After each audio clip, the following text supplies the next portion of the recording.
say the places we venture a Christian shouldn't dare. Homie, that ain't holiness, it's fear. You scared, homie, I swear. Welcome to the Matt Vest versus his friends podcast. From the age when shoulder blades held ghetto blaster, no such thing as Christian rap, but rappers who believe. Stand your ground, pound on my... Today, my special guest is Richard Lushbaugh, a good friend of mine of about 20 years. We're going to hang out and talk about some stuff. We won't let you ignore, like arenas full of white kids all singing along. Make combos in the green room filled with awkward pauses. Don't think I don't know them when don't it's all love. We just came to... All right, the track you're listening to is called Hands Up. It's by Lecrae featuring Propaganda. It's off Lecrae's Church Close Volume 2 album.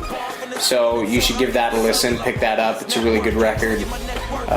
It's one of my favorite records right now. So yeah, you should pick that up. So I got my friend Richard here.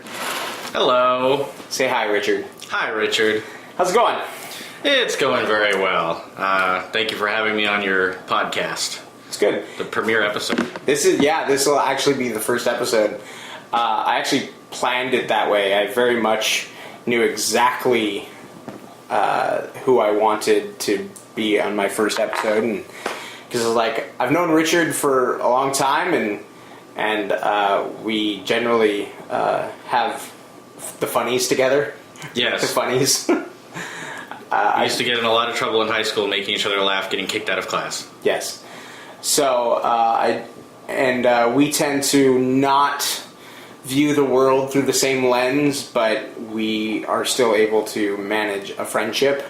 So I'm talking about you like you're not here. Mine's a fisheye lens. I see a very, very large... I keep talking about you like you're not here. A lot of people don't necessarily know everything about me. They haven't read my autobiography because I haven't written it. Did you write an autobiography? No, I haven't written it yet. That's the problem. Oh. They're supposed to read it so that I know there's a demand, and then I'll go back and write it. You know that's not how things work, right? I'm assuming it does. I mean, I just thought it does. Doesn't that sound nice? That would be great. Yeah, but no. Okay. So how's your day going? It's good. I ate some spaghetti. Oh, where'd you eat that? I ate it at this weird guy's house.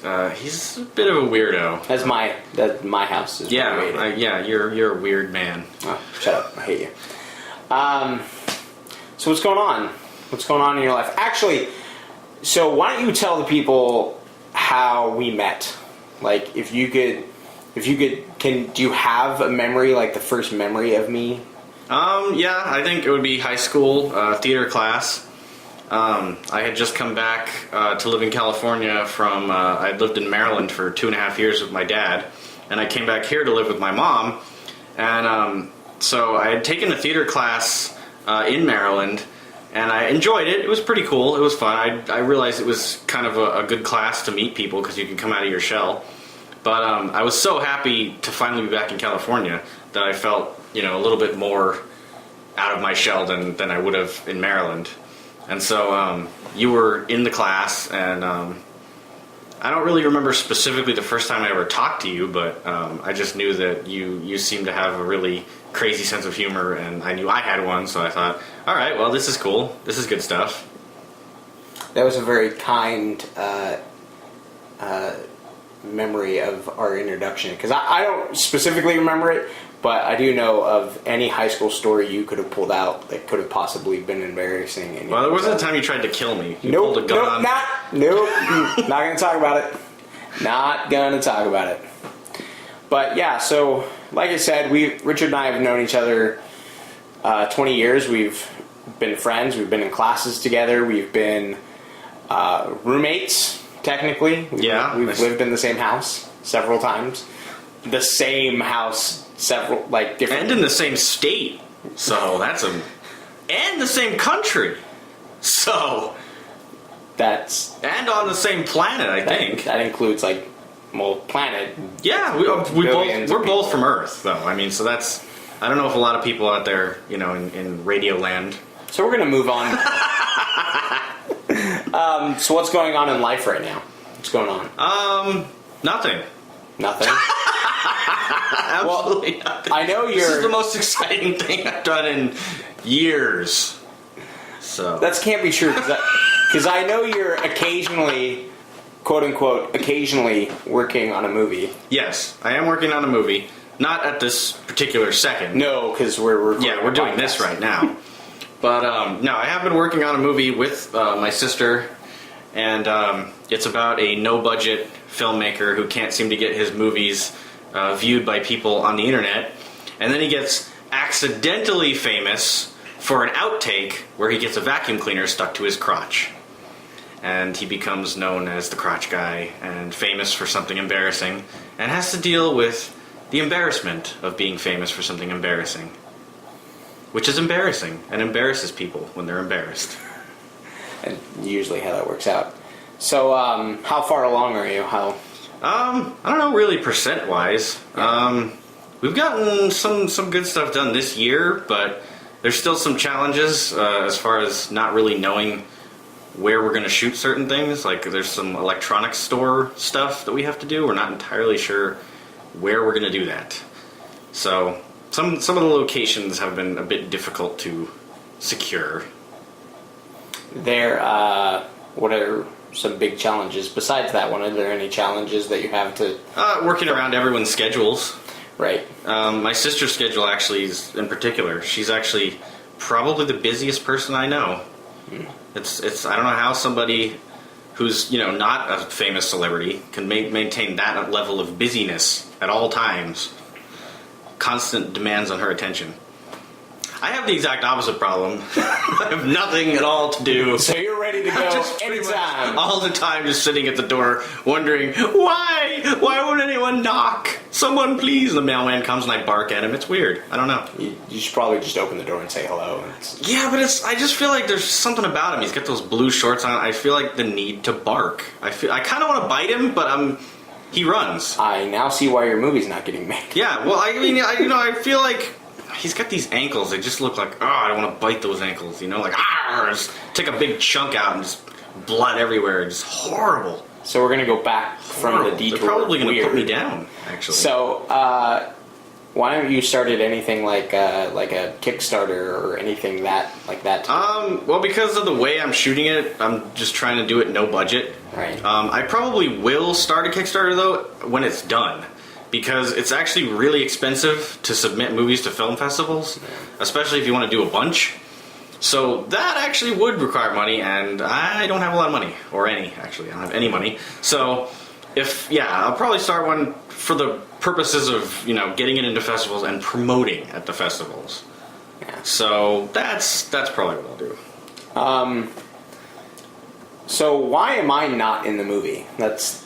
Because you tried to kill everyone. I don't know. That's not why. That's not why I'm not in the movie. Yeah, that's not why. Why am I not in the movie? I offered you the part. I offered you $1 million. And you said no, and you threw the money in my face. You said, I don't need your stinking money.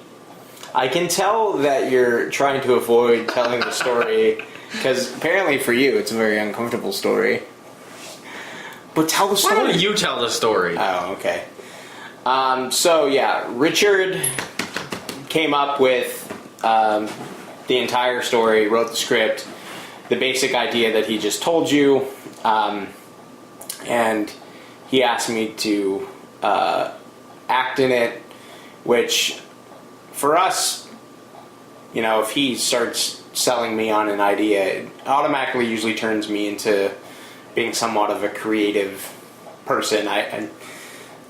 Just because of our background. Because also, we didn't mention these people, we also had a horrible, crappy cable access show. Cable access show, appropriately titled Miserable Crap. It wasn't that bad. It ran for... How many episodes actually made it on air, by the way? I don't know. I guess I could make up a number. 20? I don't think it was that high. Yeah, okay, 15. How's that? 15's a good number. I think less than 15, but more than 10. Somewhere in there. How about 12? 12's good. Sure, that sounds like a great number. Sounds like a great number. We've worked together, and most ideas come from Richard as the foundation. Like in Miserable Crap, all ideas came from Richard as the foundation. I would always just come in and throw my 2 cents on it, and for the most part, the movie the movie was 100% Richard's, but of course I just started putting my input, and I became a ipso facto producer kind of person that just I started, giving him ideas of how to get things done, and so I was involved, and I was basically your best friend. Is that what it was? Oh, you mean in the movie? In the movie. Yeah. So in the movie, but I eventually backed out because there was a joke, a gag that I did not find appropriate, and in all fairness, the joke was there from day one, pretty much. Yeah, I was there from the concept phase when I was first coming up with ideas. The joke was already involved. And I won't get too much into... do you want me to tell them what it was? No, okay, I don't want... I don't know how they're going to know. This is the part of the story that I 100% will tell, because I don't trust your usage. Look, I don't know. I was going to tell what happened. So, Richard's character has, like in real life, Richard, in the movie, the character has a sister, hanging out with the sister, talking with the sister. She goes to leave the set, the scene. A device that brings her joy falls out of her bag. Inappropriate joy. Falls out of her bag, and then Richard's character goes to sleep and doesn't see this device. And then Richard's character has a dream in which Richard is winning an award. An Academy Award. An Academy Award. Can you even legally say that? I just did. Well, no. Oh my god, the police are here. They're here. Oh, they've got guns. No, I mean in the movie. Can you... Oh. Well, I don't actually say that. Okay. But, so, Richard's character was having a dream of winning an Academy Award. And in the character's acceptance speech of the Academy Award, he starts kissing it. Well, then Richard wakes up from said dream, and he is kissing the device that brings his sister joy. And I, in the end, couldn't, in good conscience, kind of go along with that. And it was kind of... and I always knew that, there are actors that act in movies that, there are Christian actors out there who take parts and they swear, and they, whether it's their character or there's, inappropriate things in the movies themselves. And I just felt like it wasn't something I could attach myself to, not only as just an actor, but as, at the time, I was... Richard had agreed to make me producer, because I was trying to help him figure out how to do things, and he was filming at my house, trying to help him find locations and stuff. So we tried to come to terms with maybe taking the joke out or replacing it or making it a different joke altogether. I thought about it, and I did consider it, but what it was I started... I guess I did a test kind of a thing. I asked everyone around me at work and such that was in the age bracket that the movie is for, which is just young people, basically, anyone, from teenagers to 20s and whatnot. I told them the scenario, and they thought it was funny. And so I was just kind of like, well, I mean, I like it, and they like it, so I think it's, too early in my career to have to, compromise creatively on something like that. Especially because, if I ever become anything, then it's going to be nothing but compromise, and they're to tell me, oh, you can't have that. Oh, sorry, no. We know the part was female, but it's Tom Cruise now, so sorry. It's no longer a movie about a female and her, cat. It's now about Tom Cruise and a machine gun. So you have. Well, I would see that movie over a girl and her cat, But it's a talking cat. It was a really. Is it a talking gun? Because It's not a talking gun. Oh, well then. No, it's not a talking gun. I've seen enough talking cats. I've seen lots of Disney movies. So. Well, this cat has a speech impediment, though, so it's good. It's really So you basically weren't willing to compromise Exactly. for a dirty, inappropriate, easy joke. Yes, I'm a terrible person. So, and I don't think either one of us walked away from that, like, pissed off or terribly annoyed, and because we went back and forth. I said things like, obviously, I would never, if I were making a movie or doing anything, I would never ask Richard to promote an idea or a theory or a philosophy that he didn't agree with. And that's kind of where I just felt I was too. He couldn't compromise and I couldn't. It was one of those issues where for both of us to change, for either one of us to change, it would have felt like a compromise, right, that it we would have, weren't willing to make. Right, it would have felt like both of us selling out at one point if one of us gave in. One of us would have felt like bad about it. So it was just a matter of, okay, well, you go do that, and eventually maybe some point down the road we'll create something together. So yeah, and I think a lot of and I've thought about this over the years of like when acting was more of a forefront in my mind right out of high school. You know, I always had the philosophy of, well, someone has to play the devil. Someone has to play the bad guy. And bad guys don't always do great things. And obviously, if there ever came a point in my acting career, that never happened. But if I got to a point where, you know, I would have had to do lots of things, said lots of words, and I thought about that. And I think that's actually one of the big reasons I eventually just kind of put acting aside. Because you'd be forced at some point in your career to play a character that you didn't agree with necessarily. Yeah. And not so much didn't agree with, it's actually had to do something. Because obviously, I could play a drug dealer on television because on television they don't swear. But if I had to swear a whole bunch, then swearing is probably not the thing. It actually was actual like sex scenes or just conduct of a person, and I just felt like, you know, I had a huge ego, so I thought I was selling drugs is okay though. Selling drugs is fine. Selling drugs is fine. Having premarital sex, yeah, that's where I draw the line. Yeah, you gotta draw it somewhere. So, but yeah, I just felt like, I don't know, I felt like eventually I'd be made to compromise something I didn't want to compromise, so I kind of backed away from acting. You might have to do like a topless scene. Yeah, well, those exist. Just kidding. Just kidding. I was young. Just kidding. Needed the money. Needed the money. Shh, don't tell anyone. You did have your shirt off once on Miserable Crap. I think. Yeah, you did. Yeah. I think it may have jokingly... For a brief second. I may have even jokingly pulled down the backside of my pants. Well, yeah, you did do that. And then I used that clip endlessly. In the opening. Oh, yeah, in the opening.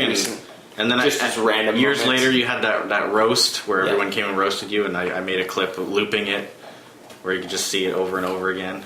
Yeah. And I've been selling t-shirts on the black market that have that blown up. If I ever become, like, important, that'll be the thing that kills me. It's just that someone wearing that on a t-shirt. Exactly. Of me, like, pulling my pants down. Yep. Just partly down. But it's okay. I think I was maybe 20, 21. This was actually a week ago.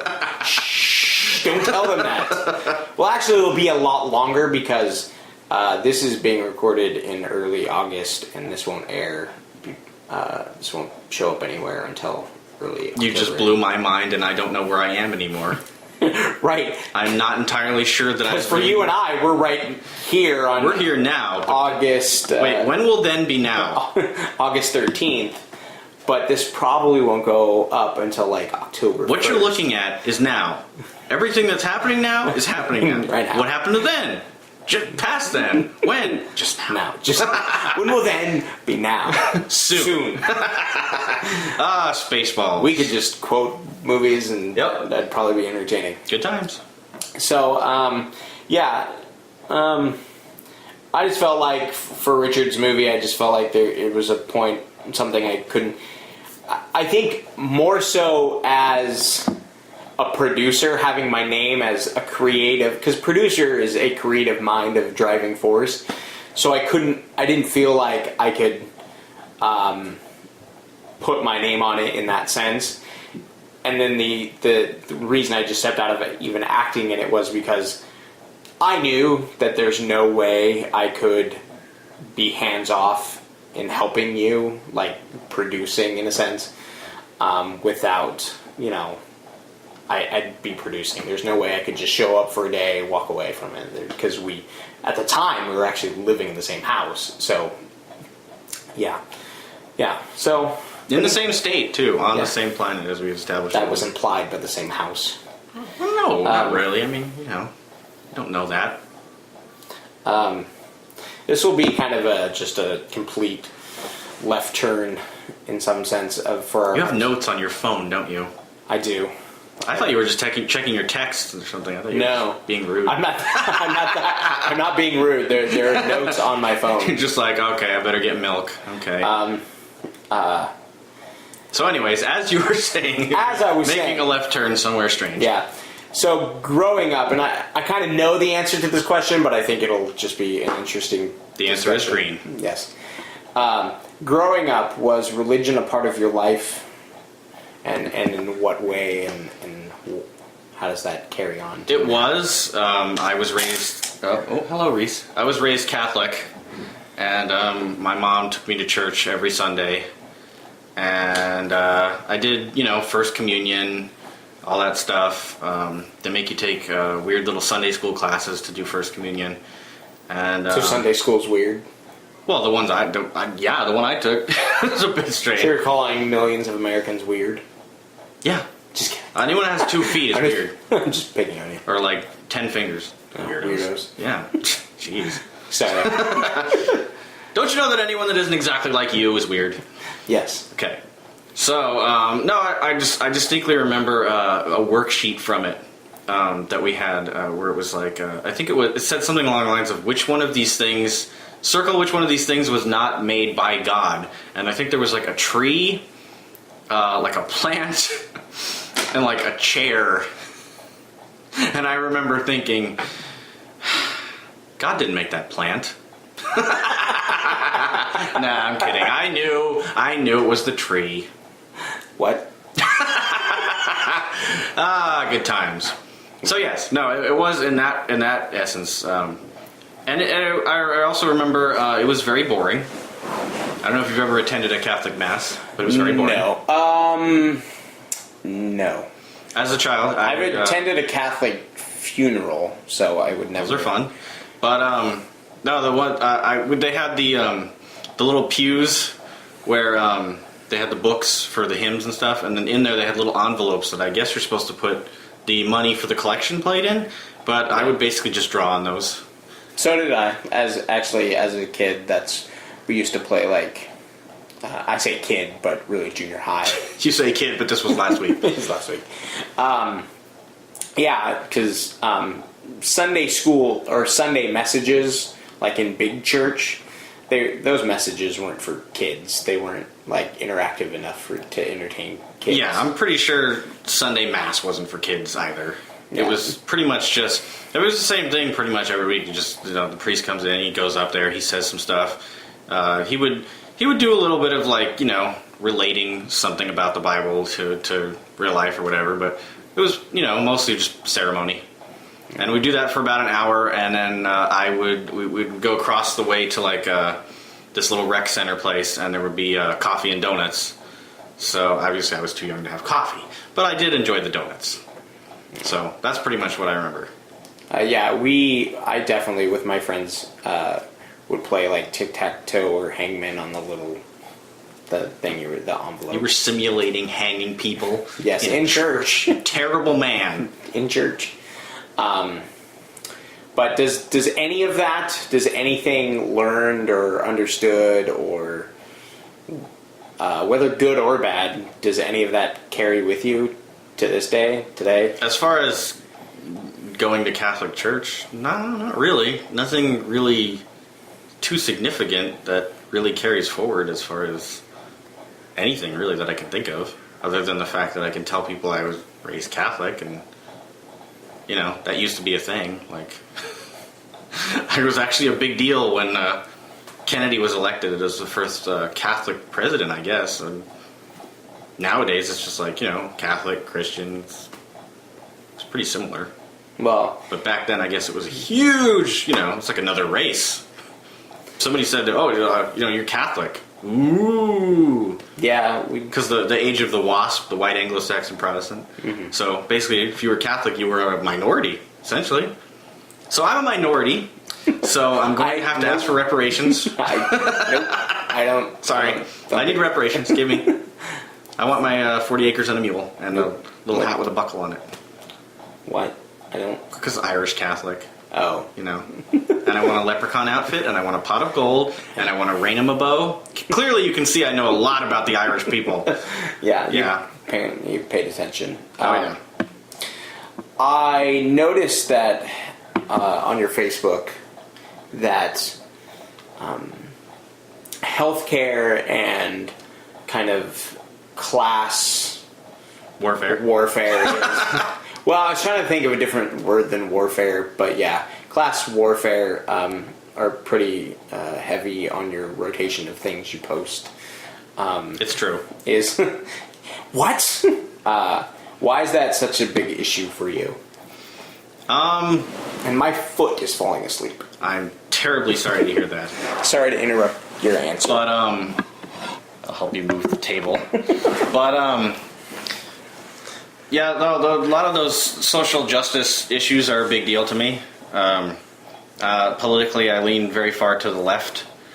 But things like healthcare and stuff, it's surprising to me that I mean, I think that the right-wing politics in this country has a very uneasy alliance, I would hope to say anyway. Between, what do you mean by that? Well, just for the mere fact that you got essentially Republicans basically saying, you know, we're Christian, we follow the Bible, but we're also all in favor of, you know, privatization, for-profit enterprise, and essentially against socialized medicine, which to me is surprising because I would think, you know, Jesus did heal the sick and things like that. So I think I think a lot of the people that do subscribe to those beliefs don't really critically analyze them as much, at least as far as, I'm not saying I'm like a genius or something, but I just feel like, you know, how can you hold such conflicting beliefs to say, you know, I believe, you know, that, you know, Christian charity and all these other things, but, you know, not so much. only on paper. If we try to do it in real life and try to actually help people, you know, screw them. I'll offer this kind of, I guess, counterpoint or just something to think about. And before I do that, like, I don't claim to be a political genius or anything like that. Then why are you wearing a T-shirt that says "I'm a political genius"? Well, it was Laundry Day. Laundry Day, yes. But I haven't delved too much into healthcare and understanding certain, you know, the politics that you talked about. But I do want to point out that I don't think people, the right wing or anyone who is saying they're not for socialized medicine or they're not for things like welfare or things like that, I don't think they're saying we don't want to help people. I think what they're saying is we don't like this big form government and the way that they do it. And that's different. I suppose, but I mean, how would they really know if we haven't actually done it? Because essentially, it seems to me what they're saying is everyone pretty much admits that the old system was broken. You know, that plenty of people were being denied care, due to pre-existing conditions and whatnot, and all those other things. Right. So they're saying, okay, yeah, everyone says the system was broken. No one's advocating we go back to it. Somebody comes along with, okay, let's change it to this. But then they say, no, we don't like that either. But then it's kind of like no one's really offering up another alternative. There's just a lot of people who are pushing back saying we don't like, and I'm not, I don't know. I'm not necessarily a huge fan of Obamacare. I don't really know a super large amount about it. I mean, obviously, it's not even actually called Obamacare. It's called the Affordable Care Act. Yeah, it drives me insane. I didn't know that at first because I hear things on the news, and I don't. Like I said, I haven't delved too much into it. Yeah. But so people kept calling it Obamacare, and it finally did dawn on me one day, like, there's no way he named it after himself. He's not that much of an egomaniac. It's not actually called that. So I looked it up, and I'm like, well, that Affordable Care Act sounds more rational. There's actually videos online of, I can't remember who it was, some talk show host who's going around asking people whether they liked Obamacare or the Affordable Care Act. And they're like, oh, the Affordable Care Act, yeah. It's like, exactly. That's the same thing, right? But they were like, he said Obamacare, like, no, it's horrible. It's the stupidest thing ever. Yeah, like, no, they're the same thing. Pretty Good much. job. And I look at stuff like that too, and I just think, wow, we are really dumb in our current state of the way we do things. And that's part of the reason why I did this podcast, because I think so much of the things that people believe or hold ideals to, it's only what fits in a meme or a status or a tweet that's 140 characters, and it's like nothing ever goes beyond that. And I know you've gotten on my case before for posting memes, but I mean, I basically just do it just because I know what it means, and I've personally, like, I understand it, and like I know the details of it, and I could basically post up something that would be long-winded and go into great detail, but no one's going to read it.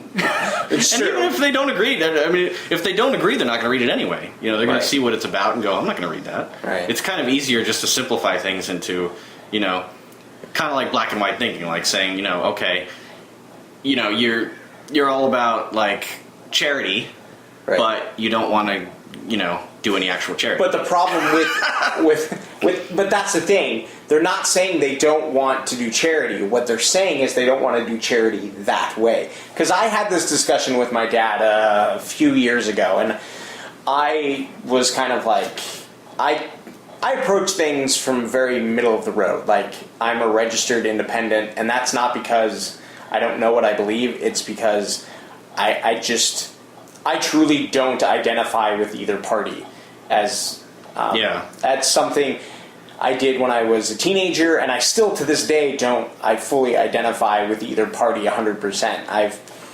But I had this conversation with my dad about healthcare specifically? About healthcare, and it was like, well, Dad, my dad's very Republican. Yes. Though he is registered a Democrat, which is very weird. But anyway, he's very Republican. So I said, Dad, why shouldn't we be getting people help? And what kind of came out was this long discussion of like, look, it's not about not getting people help. What it is about giving the power to help back to, let's say, for instance, me, Matt Vest, to get my money back from taxes, and to be able to then turn to you, my friend Richard, and to help you. But if all my money goes to some big organization, which the bigger an organization is, the harder it is to help. We want to help everyone, but the more, then you have special interest, and then like, oh, I only want to help with this. Yeah, I mean, I can see, I understand, like, some people make the argument of, if you give something over to the government, then it gets, Lost in red bureaucracy, tape. cut and all this other stuff. But it's like we tried a different way. We tried completely privatization of medical care, and it just didn't work because it was for profit. So it was people basically saying, how could we maximize profit? And you don't maximize profit by spending large amounts of money just to keep people alive. Yeah. You just don't. I was thinking about this the other day and came up with this analogy. If you were driving from Southern California to New York. What type of car? Well, that's the point. Oh, I was making a joke. So you're driving, and there's two cars. There's a big RV, with comfortable beds and can fit lots of people. And then you've got a more mid-size sedan type thing, 4-door, fits maybe 5 people. No luggage, that's it. I mean, what do you think is going to get there faster? The sedan, right? Because it probably uses less on gas, or gets better gas mileage. More people in the RV who want to stop and pee, and which means it takes longer for that kind of thing. Everyone's got their, no, I want to eat here for lunch. I want to eat here. No, stop here and sleep now, and all that kind of stuff. Where if you've got 4 or 5 people in a car, one, the car is going faster. 2, there's less people in that car. Say there's 30 people in the RV. Which is probably an unrealistic number for an RV. They don't really hold that many. So 10. Let's say 10. So you got 10 people in an RV and 5 people in a sedan, mid-sized sedan, and it's going to get there faster because it's more maneuverable. And if we just traveled in smaller forms, communities, kind of local government in a sense, but even kind of more personal than that. That if I had money, I might be willing to help you. But the catch is that, and this is where my conversation with my dad was, because my dad was saying, before the taxes has gone up, when he was younger, he said that people used to help people who needed help. But then so many taxes got taken out, and it's like, well, now that big machine called the government is going to take care of it. You go to them. I don't want to have to deal with you. And that's the catch-22, is where, yes, you've got a system that's going to help you, but it actually made it more impersonal. Yeah, I mean, I suppose I could see that, but I suppose in the first analogy you'd be relying on sort of the kindness of strangers. Well, you'd be depending on people being willing to help people. Right. And some people are, some people aren't. And you're right. And you're right, and I think that's the problem. I think we as a country decided, like, wait, people need help, so let's, as a people, because we're a government for the people and by the people, so we as a people try to organize help let's use this resource called the government and make it so we help people. Well, you still today have people going, well, I don't want to pay for that, and I don't want to do that, and I don't like that. Well, because, all the other industrial nations of the world already have socialized medicine, so we're probably going to get it no matter what anyways. Yeah. I mean, we're the last holdout, really. So, if it works better, it works better, but the fact is, even if it doesn't work as good, like, honestly, from my perspective, having been kicked out of doctors' offices before for not having the proper insurance and so forth, I mean, that's the thing. Is it free? Is it paid for by taxes? Okay, fine. Then I'm all about it, because I have been, when I had the chicken pox when I was 18, I was off my mother's insurance. They kicked me out of the doctor's office. Yeah, basically, unless you were about to die, they weren't gonna... Well, even if I was, I would have had to have gone to the emergency room, not the doctor's office. Yeah. But and that's the thing, like, we're 38 minutes and 42 seconds in. This is going to be a long podcast. But, essentially, say someone like my mom, who did talk about being anti-socialized medicine, which seems to be, unfortunately, the only topic we're going to be able to cover. But she was anti-socialized medicine, and she herself had personal experiences of being... Of having to have called an ambulance, gone to the doctor's office, and gotten a $3,000 ambulance bill that she will never pay. Never. So what's the point? It's not for profit because they're not going to get that money. They're never going to see it. Damn. And it's You know what I mean? And it's a ridiculous price. It's ridiculous. It's obscene. Exactly. That was kind of the thing. They can charge whatever they want to, and then there you go. They charge like $75 for an IV bag with, saline water in it. Yeah. I mean, I don't offer the kind of counterpoint that I did to say that that's, socialized medicine is stupid or bad. I offer it just to bring about the understanding of, like, it's not some evil within the people who are against socialized medicine that they just hate everyone and want the poor to suffer. Yeah, I get it. That's what I read when I see those memes. I get what you're saying. I definitely do. I understand that there's a lot of people like your dad, for example. They're not bad people, and they're not seeing this out of spite. They have their very specific reasons, and they see that the way they do. But I seriously do think there are some people who really do think, like, as far as like a selfish way. You know what I mean? Like, because what was it? It was who was the vice presidential candidate for Mitt Romney? What was the name of the man? I can't remember his name. Oh, I don't know, but I'm sure some listener at home is screaming at us. Okay, fair enough. But I can't. No, it was. There was a quote that I saw by him that's. Oh, hello. There was a quote by him that said something along the lines, which isn't super shocking in and of itself. His philosophy is essentially based around something like that Ayn Rand would preach. She was. I think they just. I'm pretty sure it's described usually as libertarian. Mm-hmm. Which there are some aspects of libertarianism that are good, but there are some that aren't, in my opinion anyway. But Ayn Rand's basically, it was a very selfish philosophy of every man for himself kind of thing. Yeah, right. But one of the memes, one that I like to post too, was Anton LaVey, the founder of the Church of Satan. Mm-hmm. His quote basically saying the exact same thing, that his philosophy was essentially based on the teachings of Ayn Rand. Right. Total selfishness. Yeah, I kind of remember. Yeah. There are, I mean, that's because that's basically what it is. It's like, I really believe there are some Republicans out there who really are kind of like that. They're just kind of like, And that very well may be, because there are some that, I mean, they're against all social welfare programs. Right. All of them. Social Security, welfare, anything that would help the poor. Right.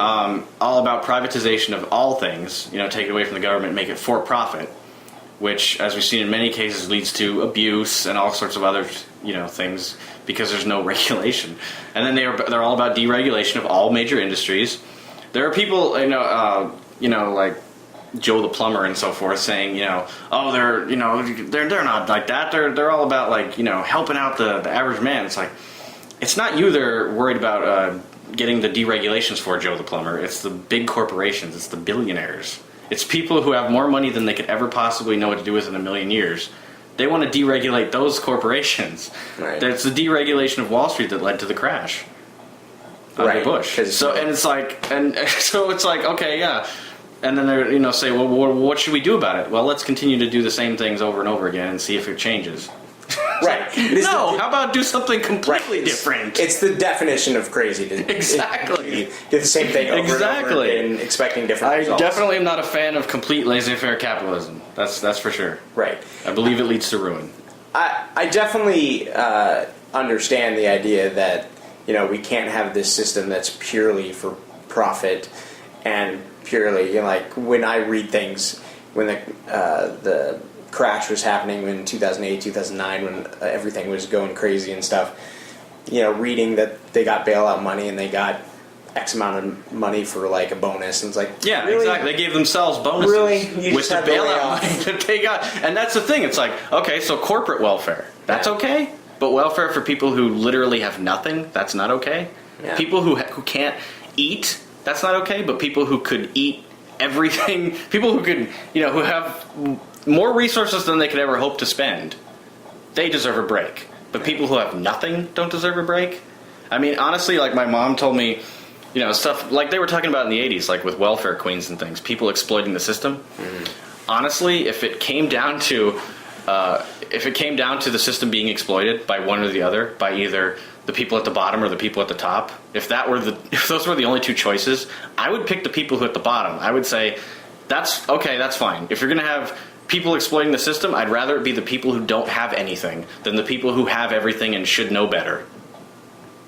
Well, I think, truth be said, I think everyone should know better. Well, yeah, you know what I mean, though. I don't mean... Right. They're bending the rules. You know what I mean? Right. Their belly is, you're saying that the rich and wealthy, their belly is full, and they're bending the rules and manipulating the system to get them more when they have more than enough. When they already have more than they can ever possibly utilize. It's kind of like, is stealing wrong? Yes, but if you're homeless on the street and you have a better reason than someone who's got exactly. I get the so if those were the choices, if there were no way to completely rein in everything, right. If the choice was to have the people with nothing exploiting the system and the people with everything exploiting the system, I would pick the people with nothing because that's kind of where me, you, and most of the people you know are kind of in. We're at the bottom rung, which is hard for me to settle in because I very much, when I would get in arguments with my dad when I was younger over political things, I used to argue from the standpoint of, he would always say, well, Matt, that's just not the way the world works. And I don't care the way the world works. I'm talking about the way the world should work. Yes. And the world should work exactly. that not only do the rich get their just desserts because they created an idea, they created a business, but I think the perfect world would be that they don't get so wealthy that they're stepping on the little guy and throwing him out to the side. Yeah, and honestly, in my opinion and the opinion of a lot of other people, it's reached unprecedented levels at this point, especially thanks to Citizens United, the Supreme Court decision that basically... Do you know about that? I don't know if you know how much you know about that. No, why don't you? It basically declared corporations people and said that money is speech. And it's basically you could buy a president. Doesn't that kind of go along with what's the whole thing about internet providers connect? Oh, that's a different thing. Yeah, that's something else. But it's kind of the similar thing. Yes, it's basically saying, if your little podcast or whatever, right. If you don't have the money to pay whatever extra fee or something, that's basically what people are worried about. Yeah. They're worried that they're going to give priority to the big businesses who can afford to pay it, and then the little guys who can't afford to pay it, good luck seeing their site. Yeah, which I've not been a fan of ever once I understood what that meant. So basically, if Netflix doesn't fork over the money to Time Warner, then Time Warner can make anyone searching Netflix make Netflix run slow. And the moment you say that, you go, well, that sucks. Yeah. Well, what are we going to do? Exactly. Who would look at that and go, well, that's a fair idea. Well, that's the kinds of things that, under with something that's like Citizens United that basically get passed. Like, any business that wants to do whatever they want to do, they can do it. They just throw enough money at it. It's wrong. It's bad. And it's hard because then you start... I mean, we always in this country, with other issues that have been brought up over the years, we don't want to ever legalize or make laws to morality. But the fact is, in the end of the day, we do. We do it with, I think there's something like the internet thing we were just talking about. I think that's a moral law of integrity. You're creating. It's like.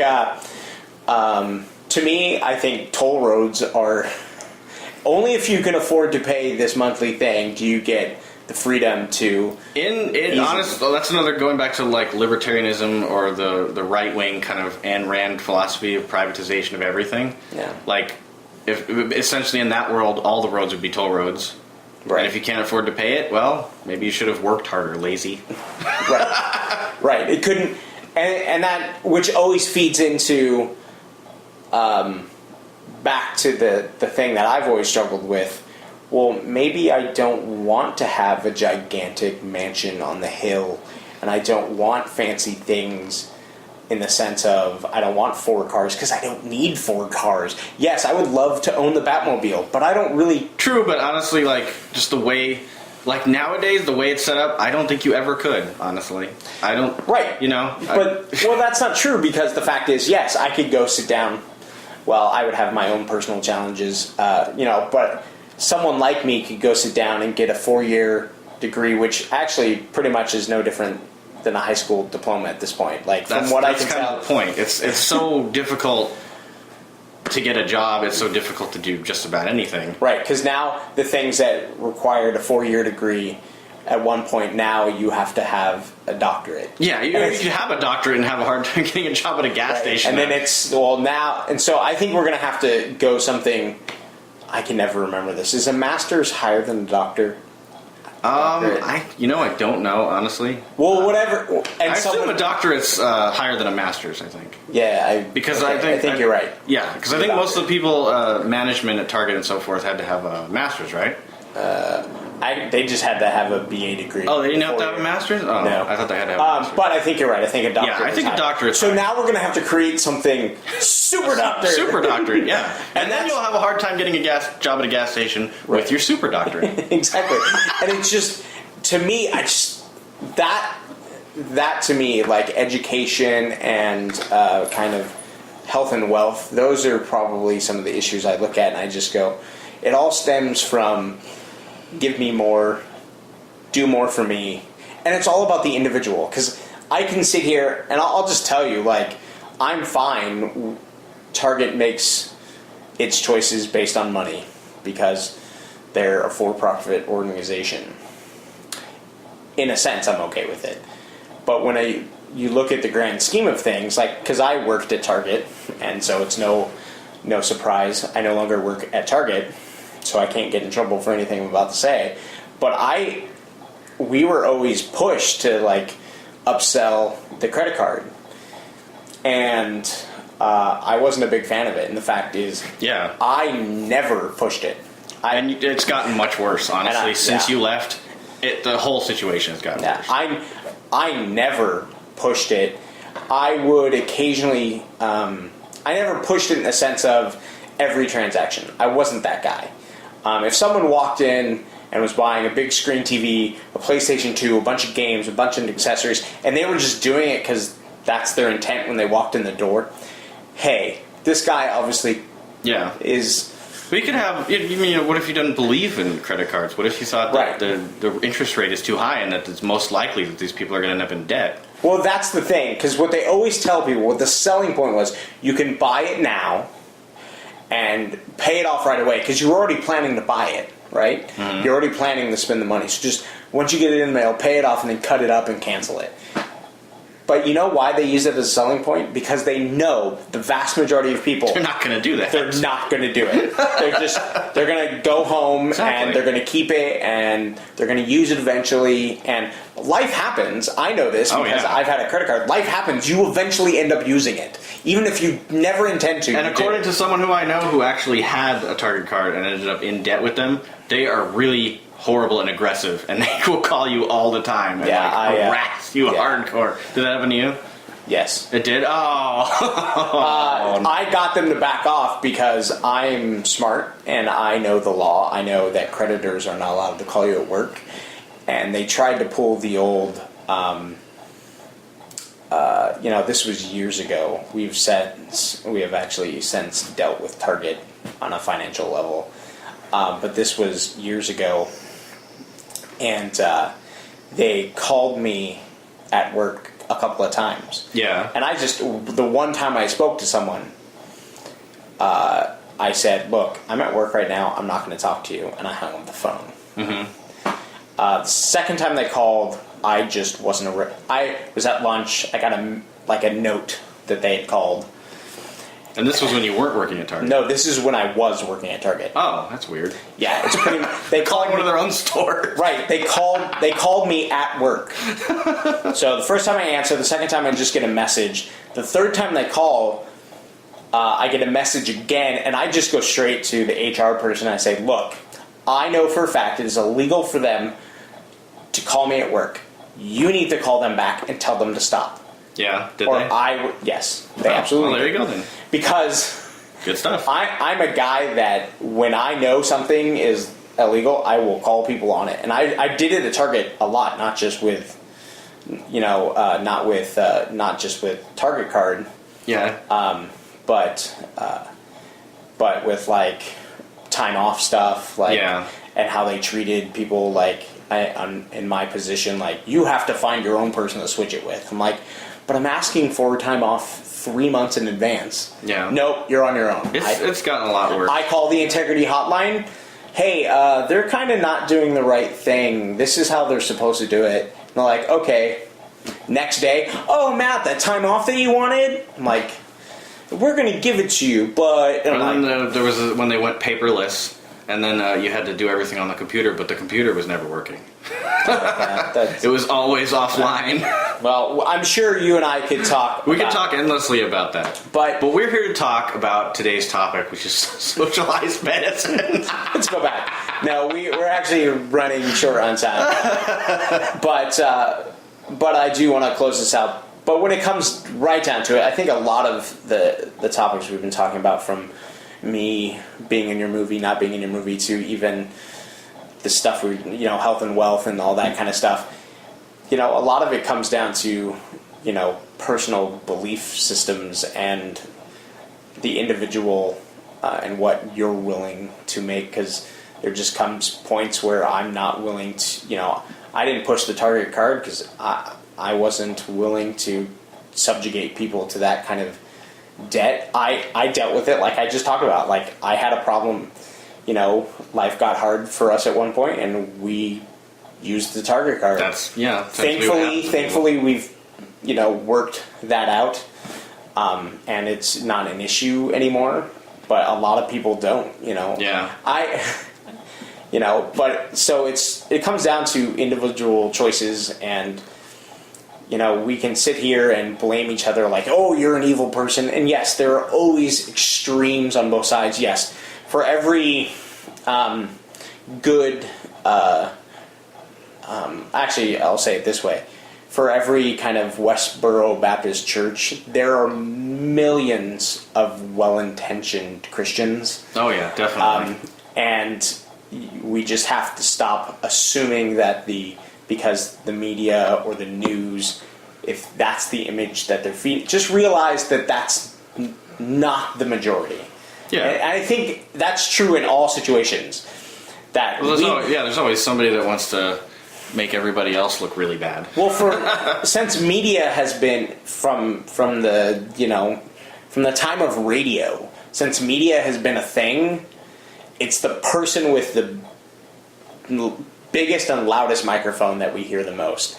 And then we generalize that person's stance to everyone who seems like him. Well, yeah. That guy with the biggest megaphone and microphone and the biggest, most popular show, well, he's liberal. So we say all liberals are like that guy. Well, no, they're not. They're not all that guy. And, same thing for the conservative side. All conservatives are not like Sean Hannity. They're not. But we'll close out, and I want to close our discussions with a more lighthearted topic to kind of bring forth the idea of Matt Fest versus his friends. Fluffy bunnies. Yes, we're going to talk about fluffy bunnies. No, before we head out, and we should probably make this quick, because I actually don't think we'll really disagree, but we can at least talk about our so You're wrong. for every episode, I'm going to have a top 5 list that the guest and I will discuss, and we will share our ideas. And so this week's top 5 list is the 5 most underrated films. Underrated could be 5 films that you thought people didn't see, but they should have, or 5 films didn't get the recognition you thought they should. Right, that people hated that you thought, they're not really so bad, which is the criteria of my list. Okay, so we both have a list. We both have a list, cool. And so we're gonna talk. I'm gonna let you go first. 5 underrated films that you either thought didn't get the attention they deserved, or you felt like people's hatred for this film is unwarranted. So, you go. I think my first one would be Batman Returns. Yeah. Which is my favorite Batman movie and one of my favorite movies of all time. And now, people have seen that movie. It was a very popular movie. Yeah, it was. But the thing is... How is it underrated? I feel it's underrated just because it made less money than the first one, and that's how, of course, how studios base things. And then Batman Forever, which was, arguably just terrible. By comparison, anyway. Because it got worse after. Yeah. No, but Batman Forever actually made more money. It made a ton of money. Right. Mostly just because Jim Carrey was in it, really. Yeah. But I feel it was underrated, though. I mean, as far as... I guess it's a bit of a departure as far as a Batman film, but it kept most of the stuff that was Batman from the first movie and just added in new stuff. And it was essentially because Tim Burton was basically allowed to do whatever he wanted, and... He made it a little darker. Yeah, what he wanted to do was kind of do a large budget tribute to German Expressionist films. And that's kind of what he did. And I love it. I think it's fantastic, and I love that movie. And yeah, a lot of people saw it, but the fact is, parents groups complained that it was too scary for kids. McDonald's complained about giving, the fact that they had toys and it was marketed to kids, and basically that's why they got rid of Tim Burton. He didn't step aside. They told him, we're not going to go with you. They said, we want to go with a more family-friendly thing, so they got Joel Schumacher, and he made it weird. Yeah, uncomfortably weird. Okay, next film. Next film? Yeah. Freddy Got Fingered. Tom Green's movie that he directed and starred. You have to be very careful about how you talk about this movie. I am. I'm being very careful. No, I just want to say I really enjoyed it. You saw it with me. You laughed. You thought it was really funny. I did, but it was okay. I don't care why you laughed. It got the reaction. Let's put it this way. I saw it, and it was like that scene in... I hope you're not going to talk about Pulp Fiction, but that scene in Pulp Fiction where they accidentally shoot the guy's head off. Yeah. And you laugh. Yeah. It's that, like, the entire time. It's uncomfortable. You shouldn't laugh that some guy just died. You shouldn't be laughing at these things that are happening. Yes. Well, I thought it was funny. I really enjoyed it. I loved it because I love Tom Green's sense of humor, and I thought it was over the top and funny, and it was totally underrated. Everybody seemed to hate it. It's really low on IMDb. Didn't he win, like, a raspberry? Yeah, and he showed up and actually got it.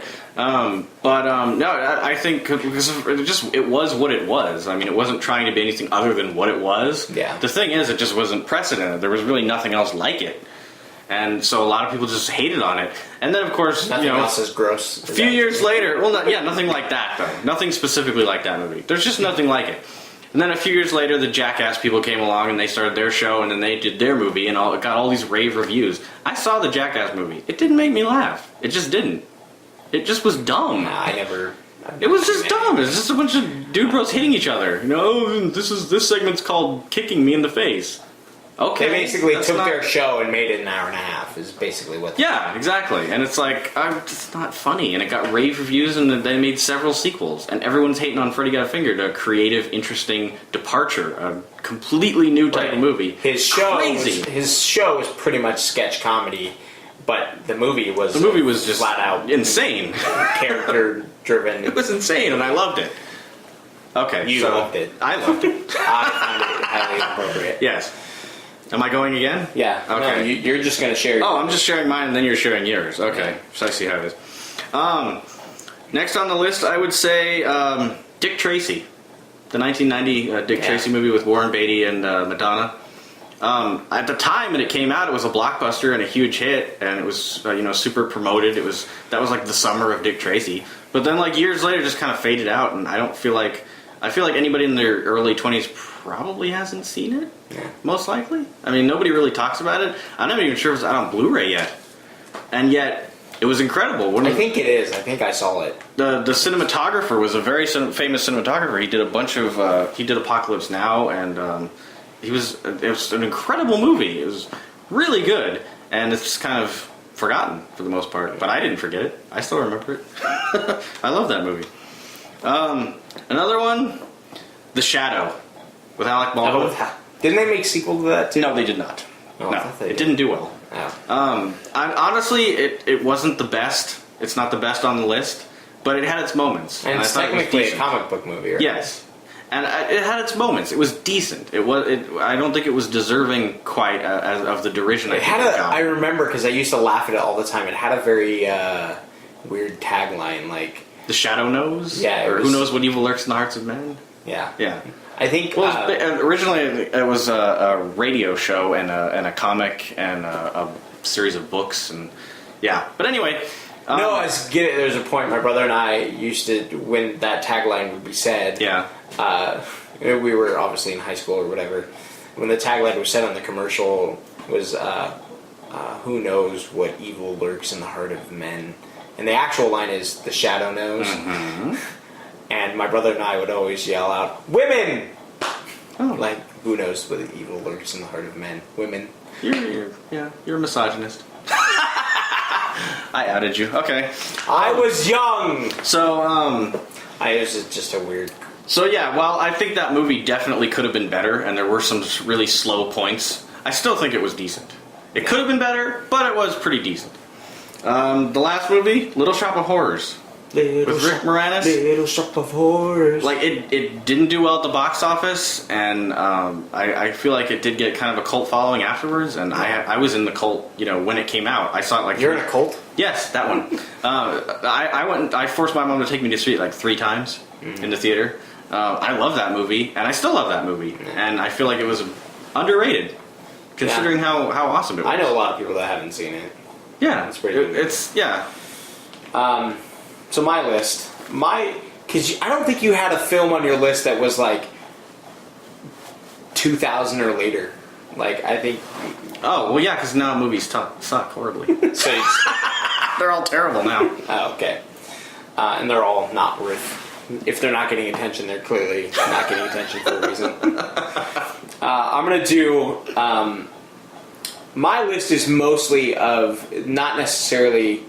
movies that no one saw.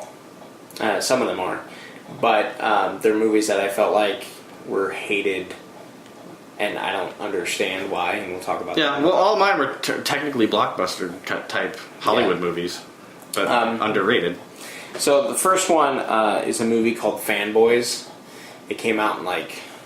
You showed me that one, didn't you? Yeah. Yeah. It was 2006, 2007.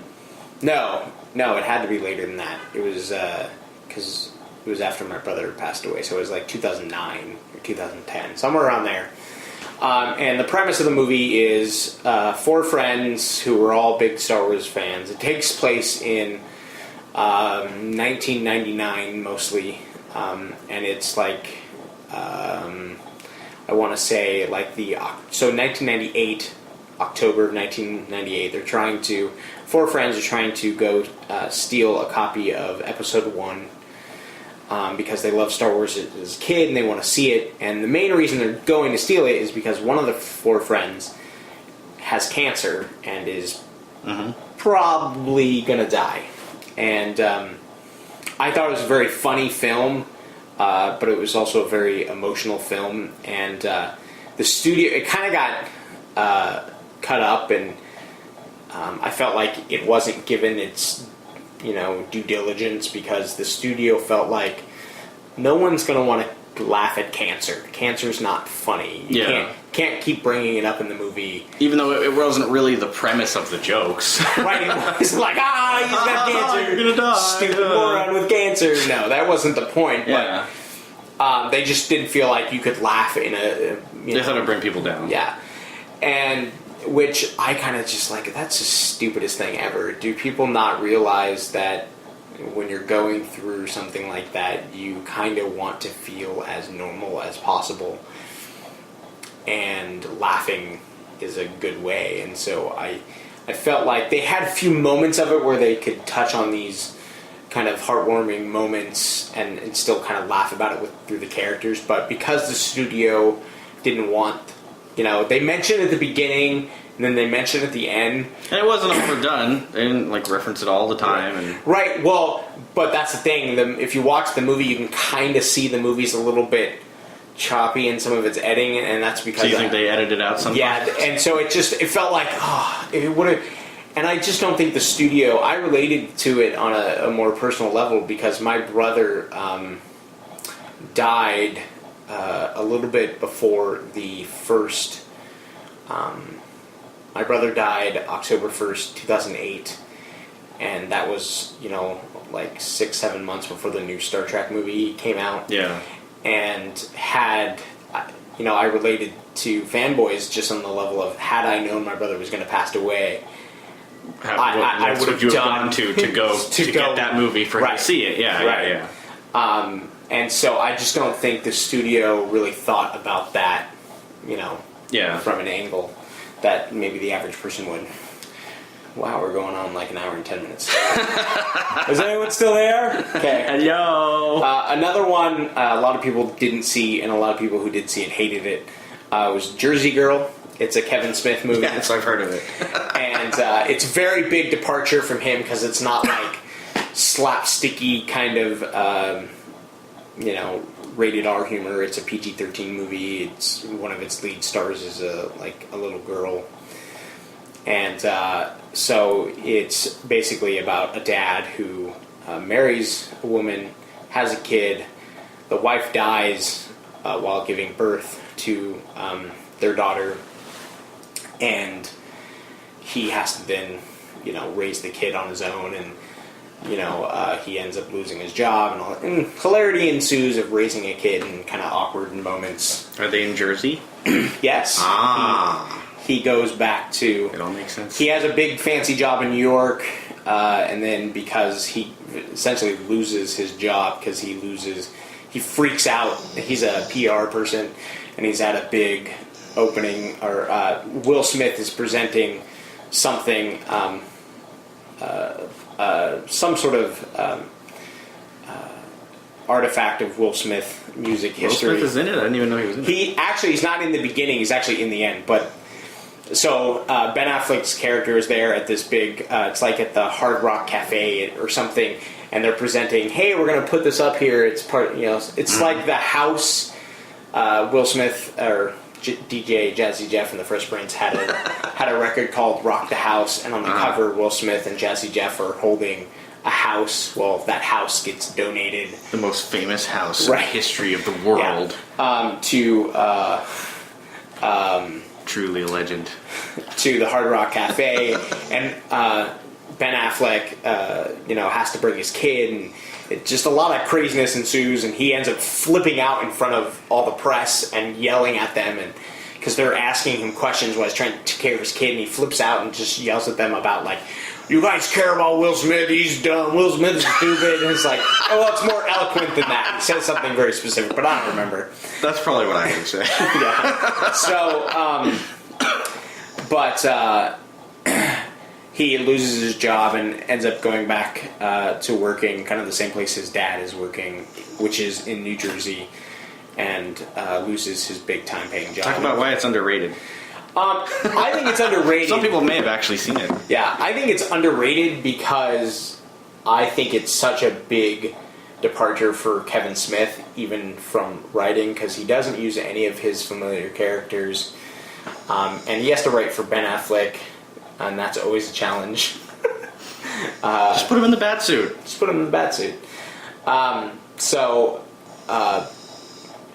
That's not entirely true. I actually think Ben Affleck is a pretty decent actor. Ben Affleck is not my favorite part of this movie because I think Ben Affleck is really good when he's playing a more normal guy and he's not the lead. Like Ben Affleck in Good Will Hunting, amazing. He's not the lead and he's playing a more down-to-earth guy. Ben Affleck in Daredevil, lead and kind of like very much a character because he's a superhero, so it's very defined characteristics. Not so good either. So you're conflicted about the Batman-Superman thing because he's not the lead, but he's playing a superhero. Right. Super convicted. Conflicted, not convicted. You're convicted. You're under arrest. So I just think it's a really good movie, and I think it just generally has a really good message of, what's about really important in life. Little girls are a lot more important than Will Smith's house from the cover of that album. Yes. And just realizing that, and it's kind of the point we were talking about earlier, is that life isn't this all about gaining wealth and status. So I think it's a good movie. Signs. I gotta move quickly. Yeah, you might want to speed up your... So Signs... People have seen it. Okay, now tell us why it's underrated. Yeah, exactly. Just move on. People have seen Signs. It's I think it's underrated, simply because I think it's right at the time where people started dismissing M. Night Shyamalan. M. Night Shyamalan Ding Dong? Yeah. It's only his third movie, and I don't know. I guess I just really loved it. What a twist! Yeah, because it doesn't have like a twist per se, but I just kind of mixing these, movies with, an alien movie, but this message about faith and hope and stuff like that. I just thought it was really good, and I just think more people should watch it. Anyway, Kingdom of the Crystal Skulls, in which everyone hates and just hates. This is one of the ones where it's like, we're gonna talk about this for a little bit. I don't care if you're bored listening. You can take rest. You're gonna get assassinated. Yeah, exactly. Here's my problem. I know it's not perfect. I know, it's not as good as 1 and 3. I will make an argument that it's actually better than the second one. But for everything that people blame it for, bad writing. I don't know. Did you see the other ones? He would never survive in a refrigerator from a nuclear blast. He would also never survive the wrath of God by closing his eyes. Shut up. Let it go. It's a movie. No one watches those things because they're realistic. I think it's just a level of how much you have to suspend your disbelief. Right, I get it. But still, really? It's like, in the second one, they survive falling from a crashing plane by jumping on an inflatable raft. I've done that. I'm doing that right now. That's not going to happen. So when I sit here and I just list people, that's stupid, that would never happen. The whole thing would never happen. Okay?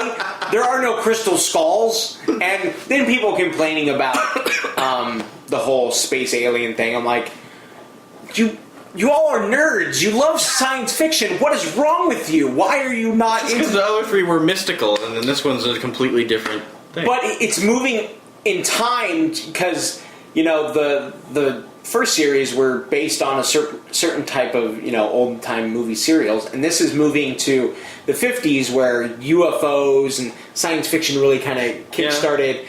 And so it's playing on just that theme, and it's the same. So it's the same thing as you were getting before. It's just time has passed. Do you like the scene where Shia LaBeouf is swinging with the monkeys on the vines? It's not my favorite. Do you think he should have stopped and peeled a banana with his feet and eaten it? Okay, that's where it just would have been crazy over. That's where it would have been Joel Schumacher's version. Yeah. So I just feel people's expectations of it were just so unreal. It's kind of the same way I feel about episode 1, but we don't have that much time. But I just... Lisa, sorry! I just feel people will build up their own expectations into a film, and it's like, it didn't save my soul, I don't want it anymore. It's like, really? It's a movie. Let it go. Interestingly enough, those two disappointing movies, George Lucas was involved. We're not going to talk about it. That'll be another podcast.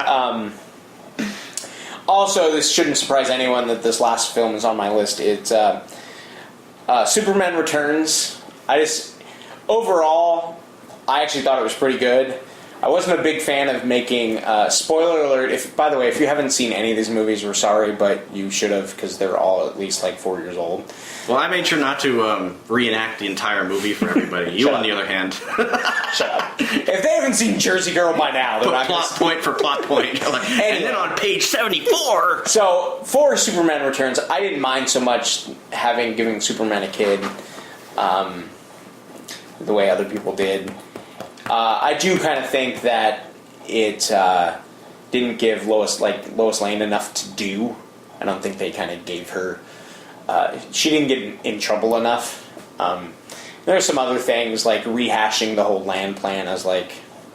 Okay, and then they rehashed again in the new one, so... Pretty much. Zod again, here we go. But the style was... That's the thing. They rehashed... In Man of Steel, they rehashed Superman 2, pretty much. Yep. But but they changed the style so much. Oh, it's a different movie. You people are morons. Yeah. Because it's really. And by the way, we're gonna talk about this. I don't care if we're at an hour and almost 20 minutes. You're gonna hear this. Okay, Wake up! All you people who are saying Superman would never kill anyone, he killed Zod in Superman 2, and he actually killed Zod in the comic books, so shut up, okay? Just stop saying it, because he did it. And he did it more carelessly in Superman 2. Superman 2, he just picked him up and threw him against the wall and went, peace out, and walked away like with a big smile, taking Lois, flying away. I remember when he said peace out. Okay, he didn't say peace out, but you know what I I mean. think that might have been before that expression. So, anyway, he did it more kind of just like, you know. Yeah, but it was less brutal. Doesn't matter. It was kind of brutal. He still killed him, and he didn't care. True, he didn't. He's just like, walked. He's like, okay, Lois, let's go. that's something that happened. So Technically, gravity killed him. So technically, you're right. He did. Gravity did kill him. Yep. So, but yeah, I think I would have really loved to see Bryan Singer do Superman again, and to me, it was just overall disappointing because I felt like it did well enough that like it did pretty well. They've made. You know, they made a Weekend of Bernie's 2. We couldn't get Bryan Singer. 3 too? I think they did a 3 and 4. Really? Did they? Oh my Pretty gosh. sure. So we couldn't get a Superman 2 or, another Superman by Bryan Singer. You know, it As didn't. Bryan Singer said, I don't know what constitutes underperforming nowadays. Exactly.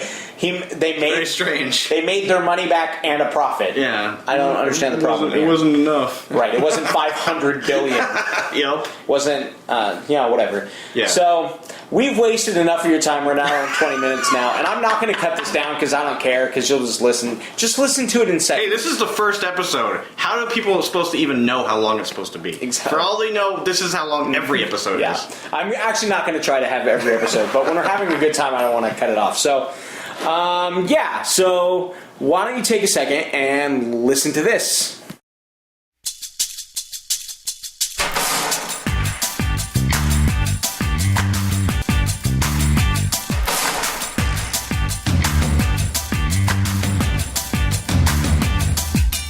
Way out west where I come from. All right, that was Matt Vest versus his friends, episode 1, featuring Richard Lushbaugh. Thank you for listening. Phantom Menace, yes. Stop interrupting me. I'm being important. This is my radio voice. All right, thank you for listening. And as we head out, I want to thank Richard for hanging out with me for an hour and 21 minutes. And why don't you listen to some Orange County Supertones? It's a good day to be from California off their, oh man, I can't remember the name of the album. Gotta re-record the whole episode now. Oh yeah, For the Glory. That's, alright. Take a listen and we will see you I'll see you next week. Because I'm watching you. Got my first tattoo. That's the church where I heard the good news. There's the school where I used to go. That's where